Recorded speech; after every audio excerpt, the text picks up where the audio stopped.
बागे जिना तस्वीर देखो, भोपाल देखो, कश्मीर देखो।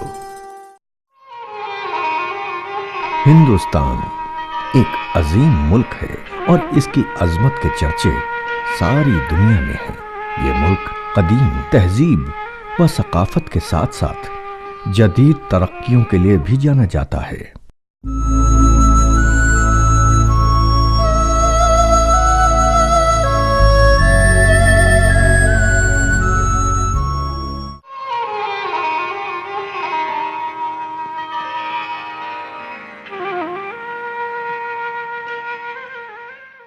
किसी भी मुल्क की तरक्की का पैमाना वहां की तमद्दुनी और शहरी जिंदगी होती है जो उसे दुनिया से मुख्तलिफ और अलग बनाती है।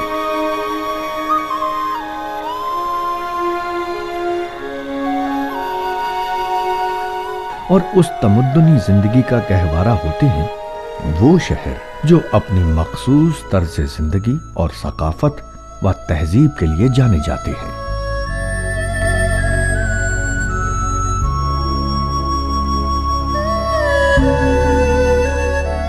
हिंदुस्तान के सूबे मध्य प्रदेश की राजधानी भोपाल भी एक ऐसा ही शहर है जिसकी अपनी मखसूस तारीख और तहजीब व सकाफत है। इस शहर को भी हिंदुस्तान के दीगर शहरों की तरह उरूज व जवाल के कई दौर देखने पड़े हैं। कभी ये शहर यहाँ की मकामी राजाओं के ज़ेरे असर रहा तो कभी मुगलों के ज़ेरे नगीं रहा तो कभी ये शहर बेगमों के ज़ेरे तसल्लुत।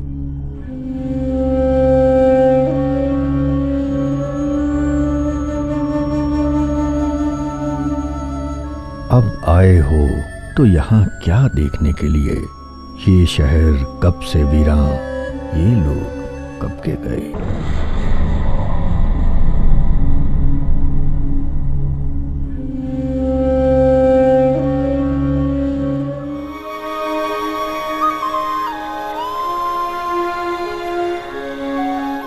कदीम तारीखी शवाहिद से ये पता चलता है कि इस शहर को पहले भोजपाल कहा जाता था। धार के भोज नामी राजा ने, जिनका अहद 1018 ईस्वी से लेकर 1060 ईस्वी माना जाता है,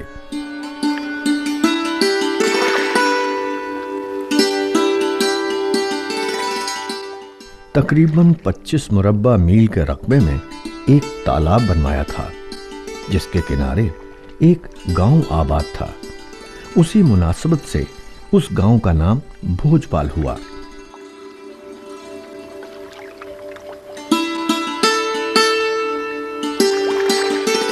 मौजूदा भोपाल उसी भोजपाल की तरक्की याफ्ता शक्ल है।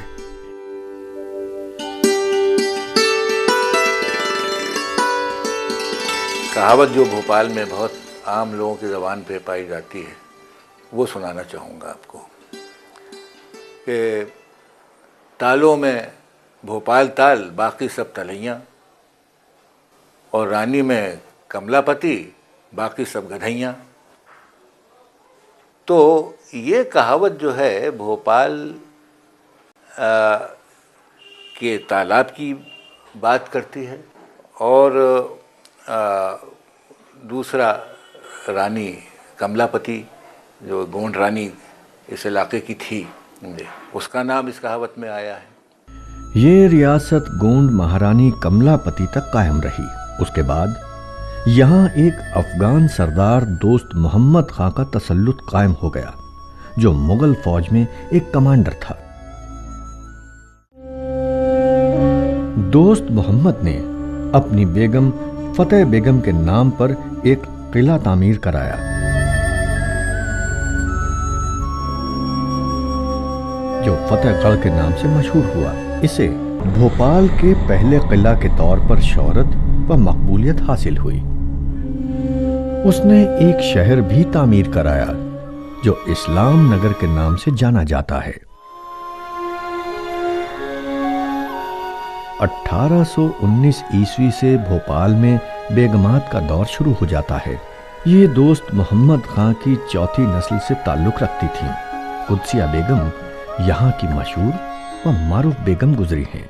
इन्होंने वहां बड़ी बड़ी तारीखी इमारतें बनवाई और मसाजिद तामीर कराया।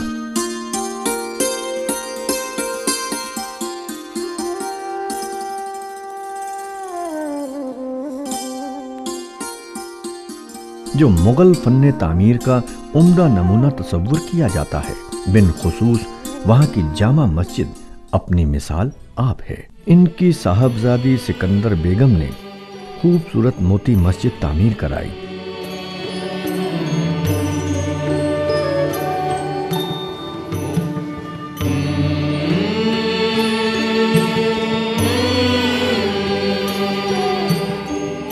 सिकंदर बेगम की बेटी शाहजहां बेगम ने फिर वहां की रियासत की कमान संभाली। उनके अहद में वाक़तन उस शहर की तरक्की का सुनहरा दौर शुरू हुआ। उन्होंने शाहजहानाबाद शहर की तामीर की और कई आलीशान महलात बनवाए, जिनमें वह खुद क़याम पजीर थीं। उनके मशहूर व मारूफ महलों में शफकत महल, सरदार मंजिल और नूर महल काबिल जिक्र है। लेकिन उन महलात में जिसे सबसे ज्यादा पसंदीदगी और हुस्न की नजर से मर्तबा हासिल है, वो है ताजमहल। इसे बिलाशुबा हिंदुस्तान का सबसे खूबसूरत महल कहा जा सकता है।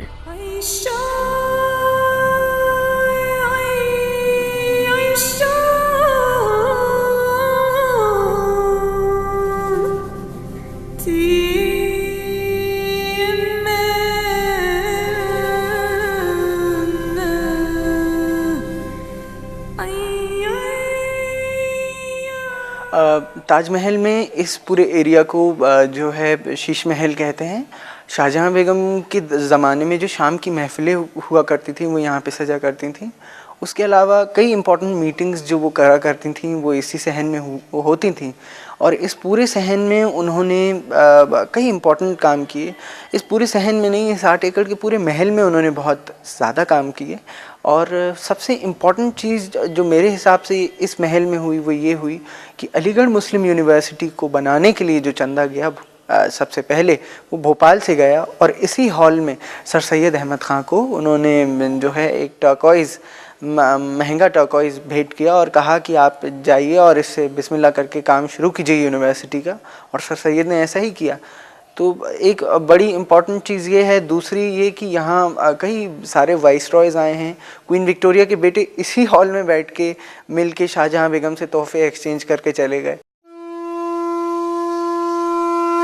इस शहर को मस्जिदों और मंदिरों का शहर भी कहा जाता है।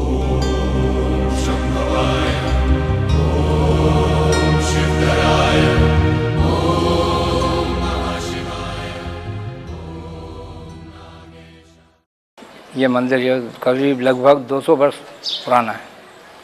इस मंदिर को शाहजहां बेगम के राज में हमारे दादाजी पूजनीय बलदेव दास जी को माफ़ी में दिया था।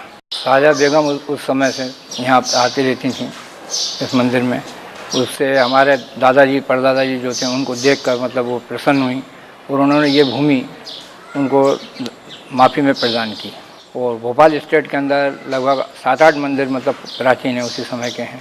जैसे कमाली का मंदिर है, गिरनौरी बगिया है, शीतल दास की बगिया है, और अपना मरघटिया महावीर है, छकोड़ी का मंदिर है। इस प्रकार लगभग 7-8 मंदिर नवाबी शासन के हैं। नवाबी शासन में शाहजहां बेगम यहाँ 1-2 बार आईं और उन्होंने यहाँ देखकर अपने यहाँ के हमारे दादा परदादा जो थे उनके मतलब गुण किस प्रकार हैं, किस प्रकार ये हैं, इस प्रकार उनको देख के उन्होंने ये माफ़ी में उनको भूमि दी। साथ ही उन्होंने वहाँ कई आलीशान मंदिर भी तामीर कराए। उनके दौर में हकीकी तौर पर मजहबी रवादारी की उम्दा मिसालें देखने को मिलती हैं।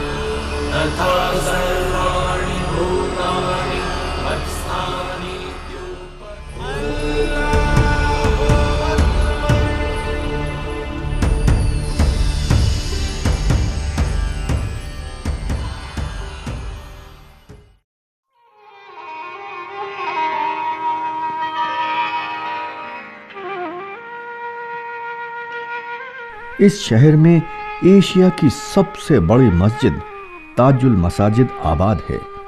इसका फैलाव और इसकी बनावट देखते ही बनती है। मुगल तर्ज तामीर का ये मस्जिद एक उम्दा नमूना है।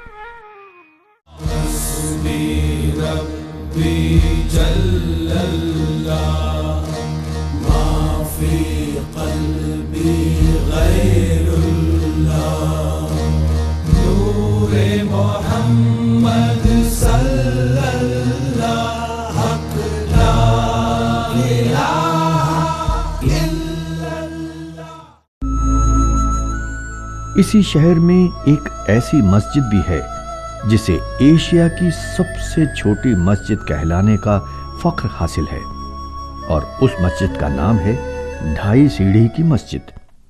ये भोपाल की पहली मस्जिद थी और फतेहगढ़ किले में आज भी कायम है। हाँ, तो भोपाल की एक खुसूसियत, हिंदुस्तान की सैकड़ों रियासतों में भोपाल की एक खुसूसियत ये रही है कि एक सिलसिले से यहाँ पर ख़वातीन हुक्मरानों का सिलसिला यहाँ पर बना।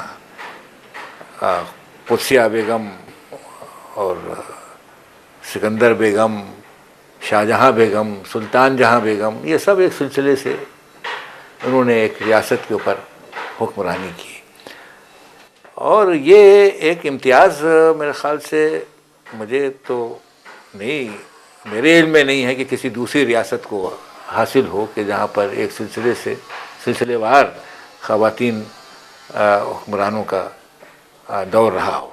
और ये भोपाल को इम्तियाज़ हासिल है इस बात का कि हिंदुस्तान में सबसे पहले वीमेन एजुकेशन भोपाल रियासत में कंपलसरी हुई। यहाँ तक हुई कि उसके लिए सैंक्शन उन्होंने कर दिया कि अगर कोई जागीरदार, अगर कोई साहिब हैसियत बड़ा जागीरदार अगर अपनी बच्ची को पढ़ने नहीं भेजेगा तो उसकी जागीर में से एक गांव छीन लिया जाएगा या उसके ऊपर फ़ाइन कर दिया जाएगा। उस ज़माने में 5 रुपये, 10 रुपये, 25 रुपये फ़ाइन था कि साहब ये अगर आपकी बच्ची पढ़ने नहीं आई तो हम उसके ऊपर फ़ाइन करेंगे। और इसी सोच के साथ उन्होंने भोपाल में बहुत खूबसूरत सुल्तानिया गर्ल्स स्कूल की बुनियाद रखी और उसको शुरू किया उसमें, और बेहतरीन तरीके से विमेन एजुकेशन यहाँ पे दी जाती थी।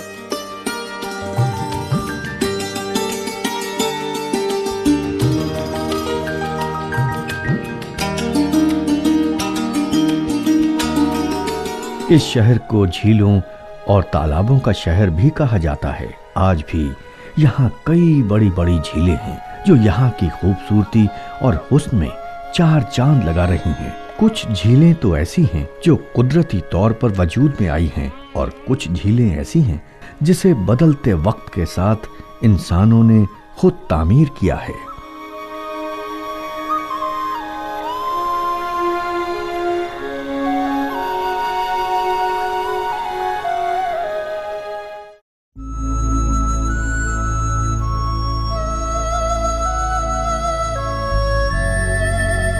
पर्दा, जर्दा, नामर्दा और गर्दा यहाँ की एक मशहूर कहावत है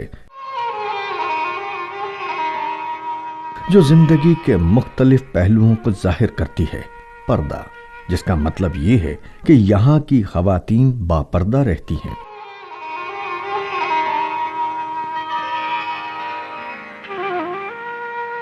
पर्दा की वो रिवायत आज भी न सिर्फ मुसलमानों में बल्कि वहां के दूसरे मज़ाहिब के मानने वाले लोगों में भी मकबूल है। जर्दा से मुराद पान के साथ इस्तेमाल होने वाला वो मखसूस मसाला जिसकी अपना एक मखसूस जायका और खुशबू है।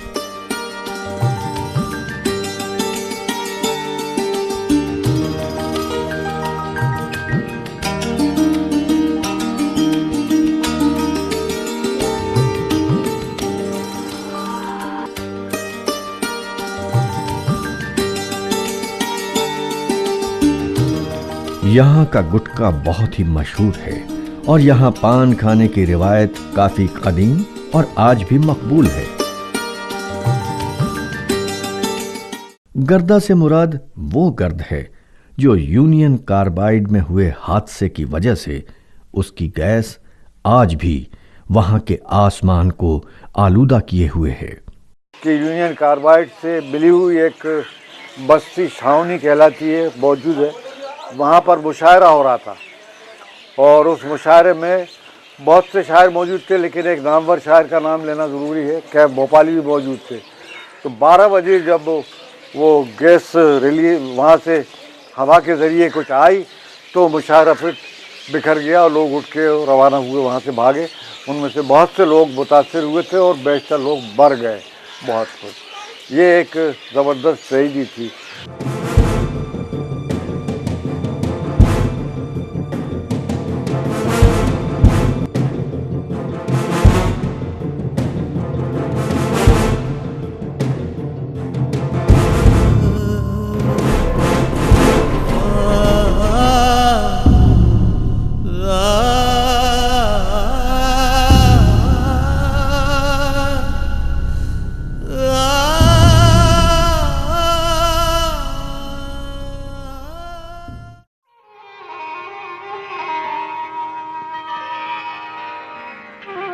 यहां की जिंदगी सादा पर पुरशिकवा है।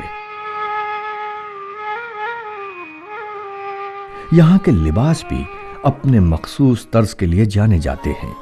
ख़वातीन शलवार कमीज पहनना पसंद करती हैं और एक बड़ा सा दुपट्टा जो 6 गज का होता है, जो उनके हिजाब के काम भी आता है। यहाँ का खान पान अपनी मखसूस शनाख्त के लिए जाना जाता है। यहाँ जो खाने मकबूल हैं उनमें पोहा और दाल सेव, जिसे खारे कहते हैं, और यहाँ के लौंग के बने खारे काफी मशहूर हैं। और इसके अलावा जलेबी भी बहुत मशहूर है जो खोए से बनती है। खान पान के मामले में इस शहर को एक खास इम्तियाज हमेशा से ही हासिल रहा है।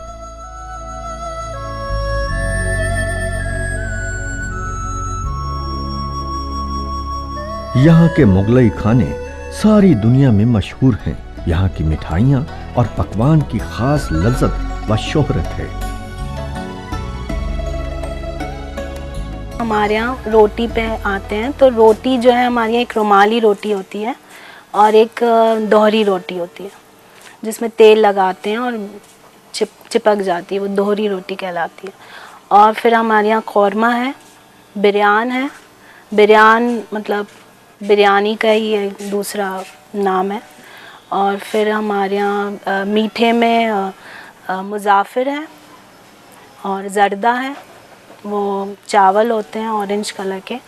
और फिर उसके बाद हम शीरमाल है, और शीरमाल कौरमा जो है वो कौरमा जो है शीरमाल से खाते हैं। और बाकर खानी है, वो भी शीरमाल का ही दूसरा फॉर्म है।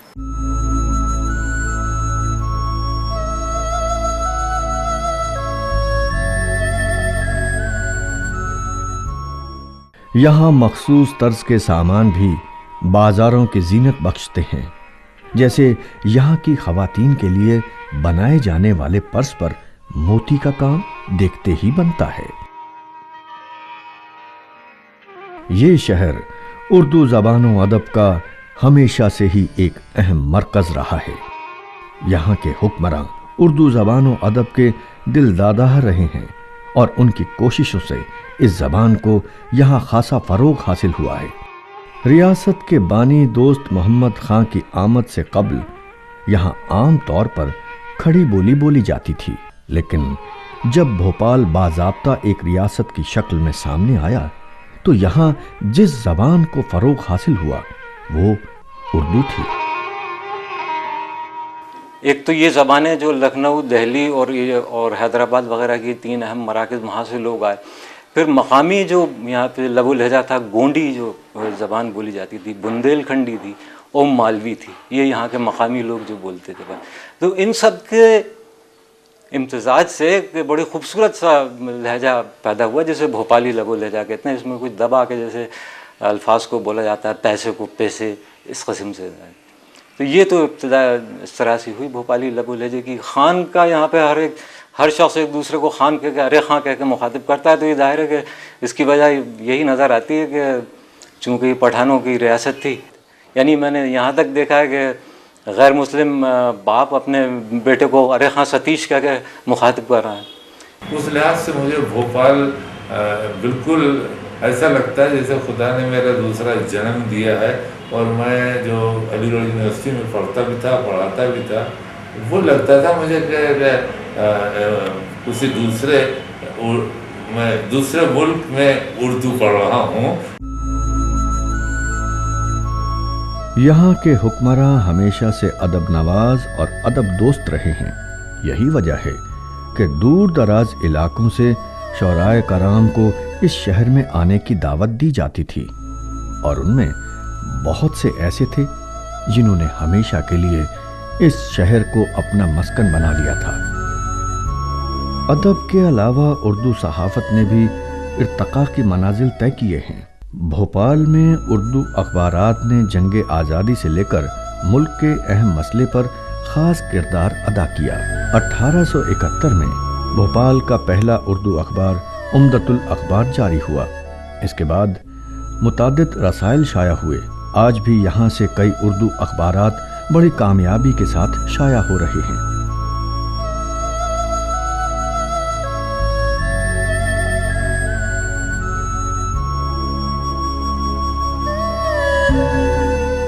दुनिया के इतिहास में कहीं नहीं मिलेगा उस तरह का, किसी भी सहाफ़त में, कहीं भी, किसी पत्रकारिता में। सुबह वतन ने एम इरफान का एक कार्टून छापा, आप चाहेंगे तो उसका यहाँ फ़ोटो भी मिल जाएगा आपको, अपने यहाँ उपलब्ध है भोपाल का। उस कार्टून में क्या हुआ, एक जब लोकल गवर्नमेंट के लिए जब चुनाव हुए नगर पालिका वाले, तो एक उम्मीदवार तो खड़ा किया, नवाब की तरफ से खड़ा हुआ, और एक उम्मीदवार अवाम की तरफ से खड़ा हुआ। अवाम का उम्मीदवार जीत गया, नवाब का जैसे संरक्षण प्राप्त था, समर्थन प्राप्त था, वो उम्मीदवार हार गया। तो एम इरफान ने जो कार्टून बनाया वो ऐसा बनाया कि बहुत बड़ा पहलवान, बड़ा हष्ट-पुष्ट पहलवान, मोटा ताजा, वो चित्त पड़ा हुआ और उसकी छाती पर सवार है एक बिल्कुल सीकिया पहलवान जैसा व्यक्ति, और उसको उन्होंने लिखा कि अवाम का उम्मीदवार, और इसको लिखा है जमींदारों का उम्मीदवार।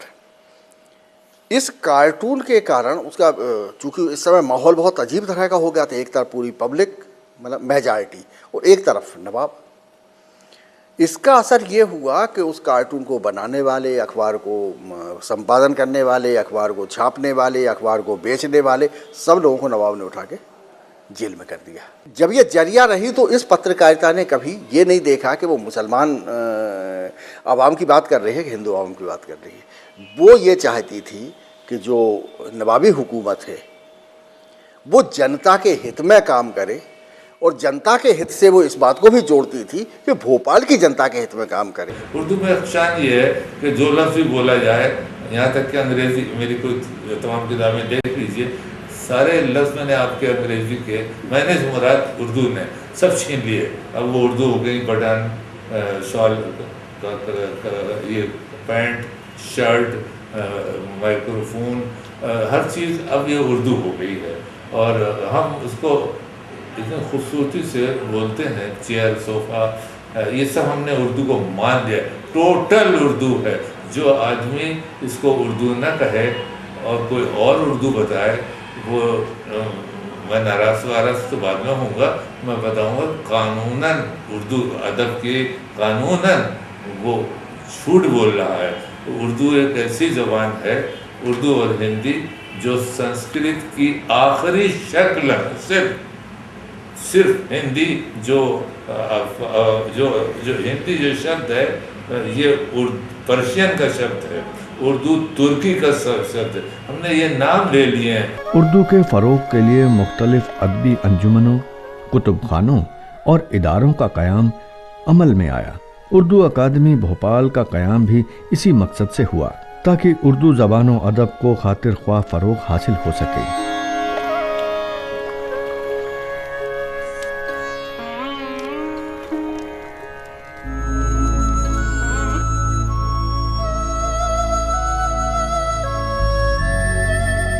यहाँ की हसीन रिवायतों में एक अहम रिवायत पाटियाबाजी की भी रही है। शाम के वक्त देर रात तक मुख्तलिफ पत्थरों के बने चबूतरे पर बैठकर अहले भोपाल आज भी दुनिया जहान की बातें करते हैं।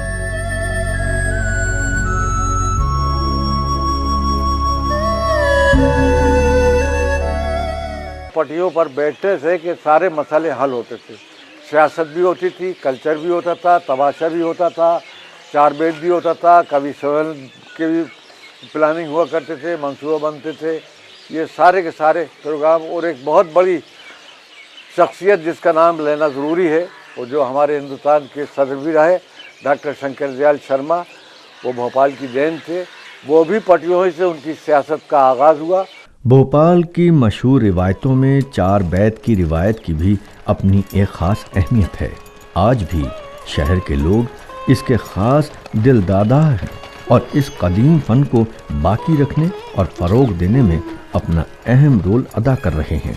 ये शहर आज भी अपनी जदीद तरक्कियात के लिए जाना जाता है। यहाँ कदीम के साथ साथ जदीद का उम्दा इम्तिजाज देखने को मिलता है।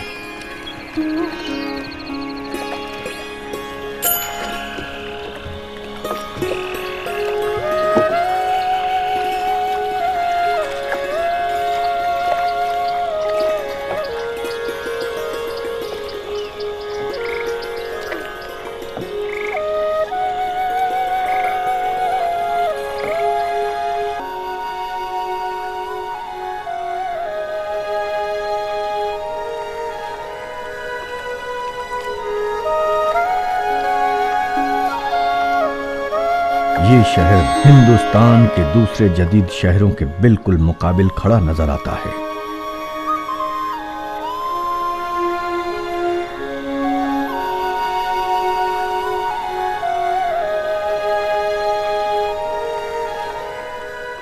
हिंदुस्तान की अजमत मेरे बच्चे कहते हैं, हिंदुस्तान की अजमत, एमपी की शान और शौकत, भोपाल खूबसूरत, भोपाल खूबसूरत, भोपाल खूबसूरत।